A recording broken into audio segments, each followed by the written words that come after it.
అందరికీ నమస్కారం అండి. ఈరోజు నేను చెప్పేటువంటి మాట కొందరికి బాధ కలిగించవచ్చు, కొంతమందికి నచ్చొచ్చు.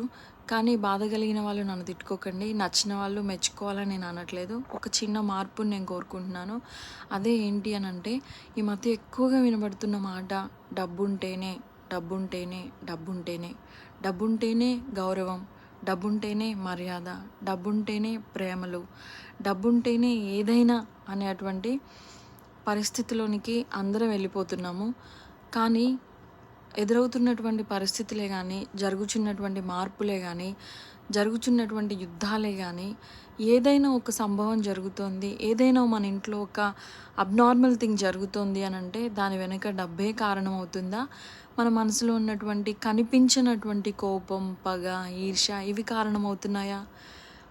ఆలోచించండి ఒకసారి. ఆలోచింపజేసేలా లేదా ఇది?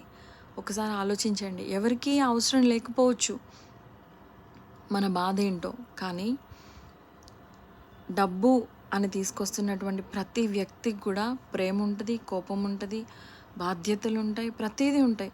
బాధ్యత ఉంటే డబ్బుతో ముడిపెట్టకండి దాన్ని. ప్రేమతోనే అంగీకరించండి. అలా అంగీకరించినప్పుడు మాత్రమే ఆడపిల్లలు సంతోషంగా తమ అత్తవారింటికి వెళ్తారు. అదే అత్తవాళ్ళు అదే బాధ్యతతో ఆడపిల్లల్ని స్వీకరిస్తారు. దయచేసి డబ్బుతో ముడిపెట్టకండి బంధాల్ని. డబ్బు ఇస్తాము అని అన్నప్పుడే అవతల వాళ్ళకి ఆశ పుట్టిద్ది. మేము ఇంత డబ్బు ఇస్తాము అన్నప్పుడే అవతల వాళ్ళలో ప్రేమ పెరుగుతుంది. అలా కాదు, మనం ప్రేమను పంచినప్పుడు అవతల వాళ్ళు మనకు అదే ఇస్తారు. కాకపోతే కొంచెం సమయం పడుతుంది. వెయిట్ చేద్దాం.